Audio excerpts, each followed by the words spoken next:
widespread violence, looting, and invasion of private property by persons taking advantage of political demonstrations called by the opposition.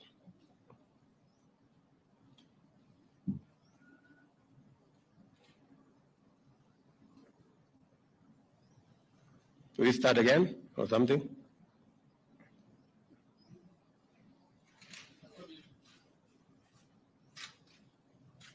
Okay.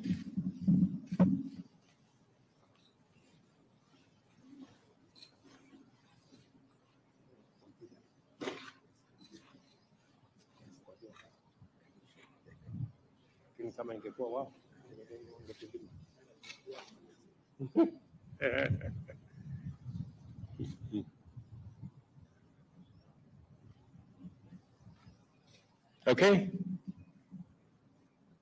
Somebody tell me when we are ready. Kidogo bado, eh?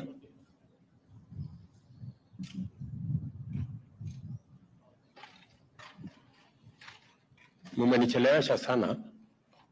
This statement I was supposed to make at 4:30.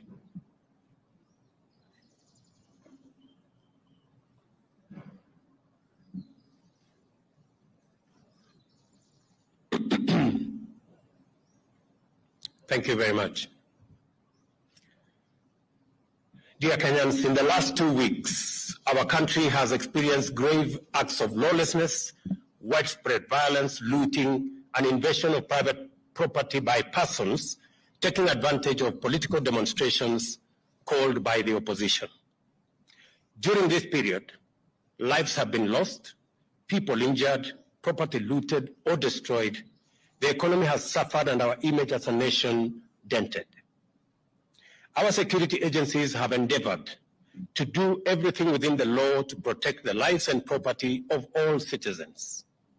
Nevertheless, the violence, chaos, and disorder continues to distract our national focus of economic transformation. 3 Kenyans, among them a police officer, have lost their lives in the protest. More than 400 Kenyans, including at least 60 security officers, have been injured. A police vehicle was burnt to ashes somewhere in Kawangware, while another was hijacked and commandeered by unruly protesters somewhere in Migori. 2 houses of worship were burned down in Kibra. Kiosks, supermarkets, and a mortuary were looted.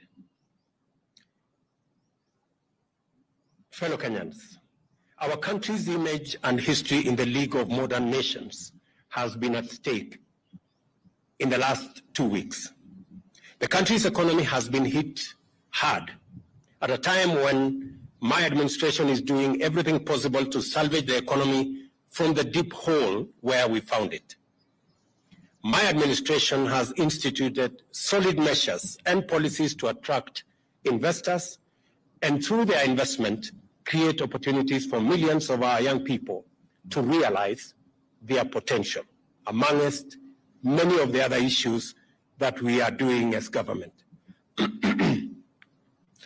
We cannot, ladies and gentlemen, we cannot allow these efforts to be derailed by acts of violence, chaos, and anarchy. We all have an obligation to respect the Constitution of Kenya. This also includes the respect of institutions established and created by the Constitution. Our country's electoral system and process is anchored on the principles of our Constitution. The Independent Electoral and Boundaries Commission conducted a free, fair, and transparent general election on the 9th of August 2022, a poll that was observed by different organizations, both local and international. The Commission declared the results for all 6 elections conducted, and any contestants who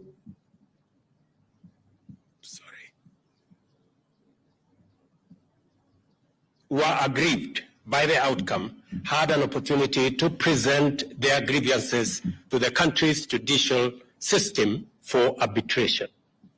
The Supreme Court of Kenya had and determined with finality the 2022 presidential election dispute and ruled on the petitions that were filed by the aggrieved contestants and their supporters. Nevertheless, I have carefully listened to the issues raised by my friend, the Honorable Raila Odinga. In times like this, it is not about who is right or who is wrong. Like Winston Churchill said, I dare say, and I quote, "Courage is what it takes to stand up and speak, but it is also what it takes to sit down and listen." I have always been ready to engage Kenyans of all walks of life, including elected and appointed leaders from across the political divide and the religious fraternity, on how to make our country better and prosperous. And in the last 6 months, I have talked to many religious leaders. I have talked to many elected leaders from across the political divide. My door still remains open for honest, objective, and sincere deliberations based on the rule of law and the Constitution.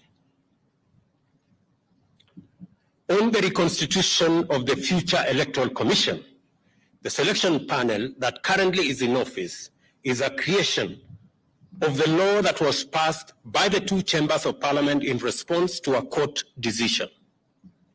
The court clearly stated that one institution, and in this case, Parliament, cannot dominate the process of establishing an electoral commission at the expense of other institutions that have a role to play.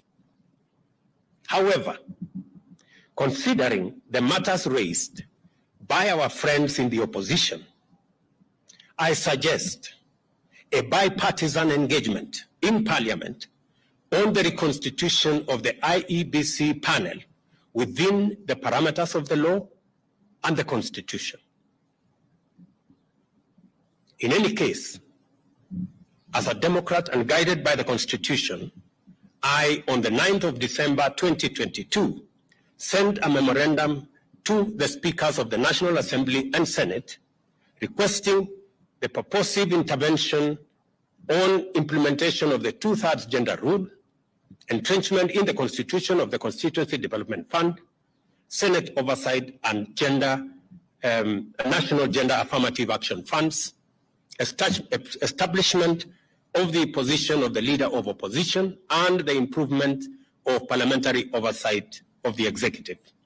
And for the record, Parliament has already approved the parliamentary oversight of the executive, and shortly, cabinet secretaries will be appearing before the House to answer questions.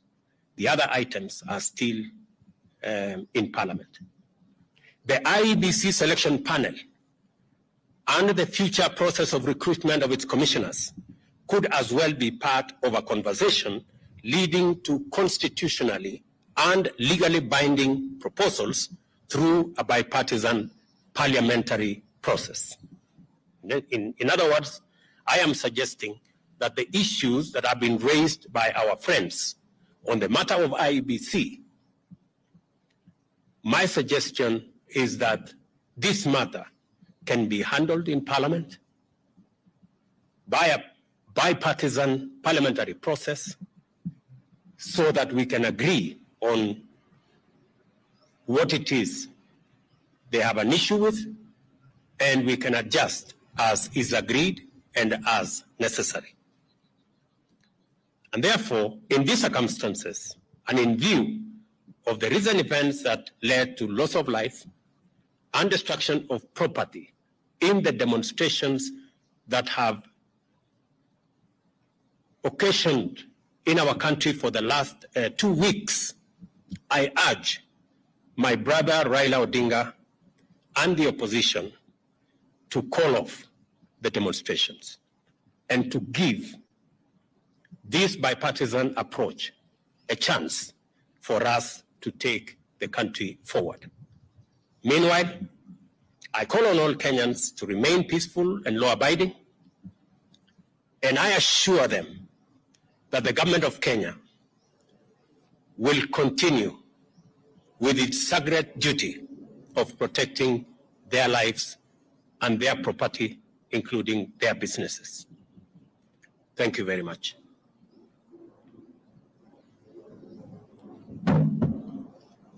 I can take one or two questions. Jina langu ni Joel Chacha kutoka runinga ya K24. Baadhi ya matakwa ya Azimio vile vile ni kuhusiana na gharama ya juu ya maisha. Je, Wakenya watarajie kupungua kwa bei ya bidhaa muhimu kufikia lini? Tuko na mpango kamili ambayo tunashughulikia gharama ya maisha. Kwa mara ya kwanza tumesajili wakulima milioni 5. Tuko na mbolea milioni 6. Saa hizi wakulima wetu wanashughulika na kupanda chakula kote katika taifa letu la Kenya. Juzi nilitangaza ya kwamba tumeagiza chakula kutoka nje na itaanza kufika wiki hii. Tuhakikishe ya kwamba pale kutakapotokea pengo ya kukosekana kwa chakula kabla hatujapata ile chakula ambayo tunazalisha mashambani na wakulima wetu, tutakuwa na nafasi ya kutumia chakula ambayo tumeagiza kutoka nchi za nje.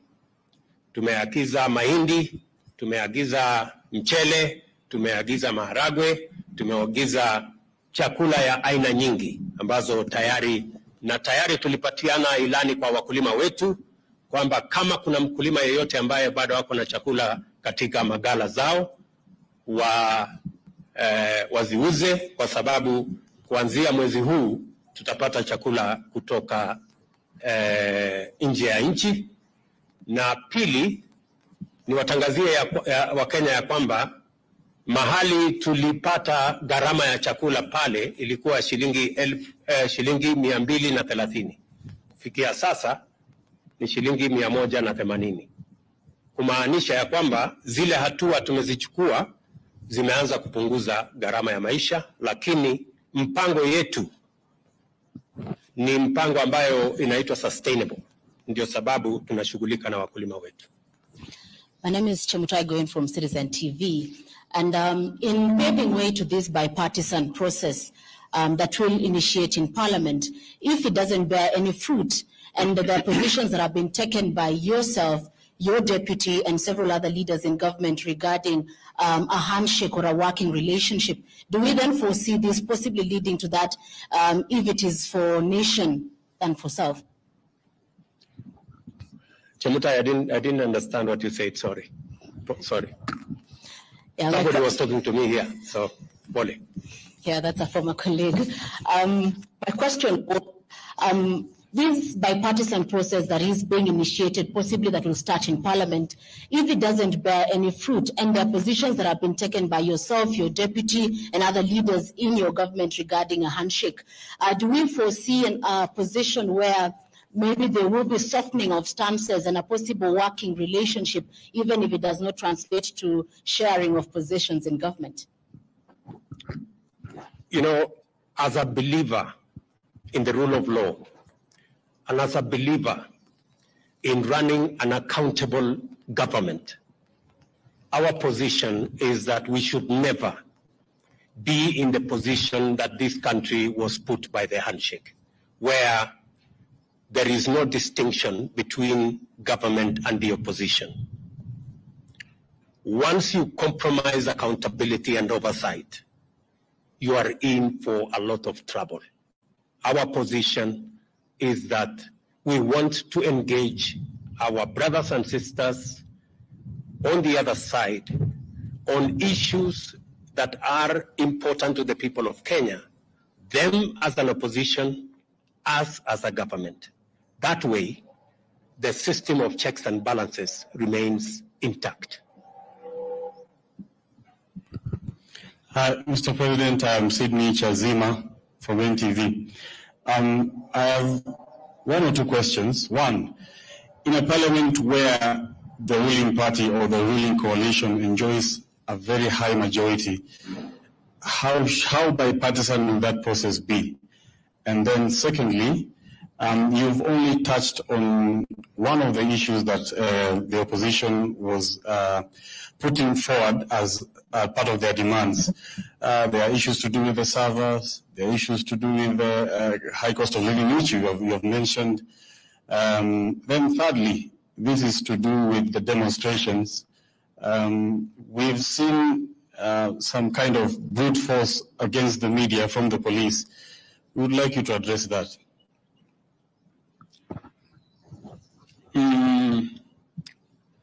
On your first issue, we've been this road before.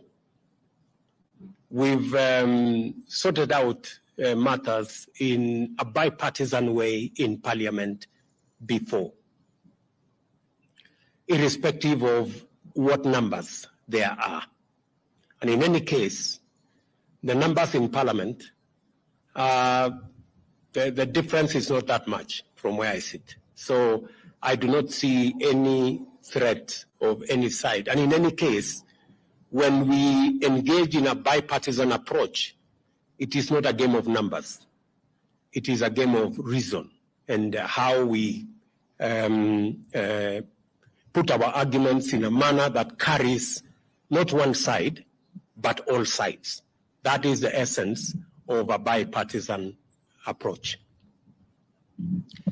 I have responded in my statement, if you read carefully my statement, I have responded to all the issues that our good friends on the other side have engaged in. And finally, we are great believers in free media. And any engagement that puts the media in danger is not acceptable. However, in the context of the violent demonstrations, you agree that there has been a lot of violence against citizens, many citizens, properties, burning or down of buildings, including churches. In that confusion, there could have been incidences where the media was caught in the fray. I do not think there is any deliberate attack on the media. And if there was such deliberate attack on the media, I can tell you we would be opposed to it and we would not support it and we would actually deal with it because we believe that the media should be left to carry out its duties, its broadcasts, irrespective of how unfair they may be. It doesn't really matter. But the media should be left alone, irrespective of how biased they may be. Okay, any other maneno? And just for the record, because I have seen some other people say, oh, maybe the media will be, I don't know what will be switched off. Take it from me. Kenya has come a long way. The era of switching off, I don't know, this or that, that's way behind us. I have said we will support the right of the media to carry out its function. You have our absolute support, irrespective of how biased you are against us. We will support you. Yeah? We will support you to do whatever it is that you're doing. But I am sure if we exchange positions, if you are standing where I'm standing, you guys would have switched off the media. But us, we will not. Sawa. Asante.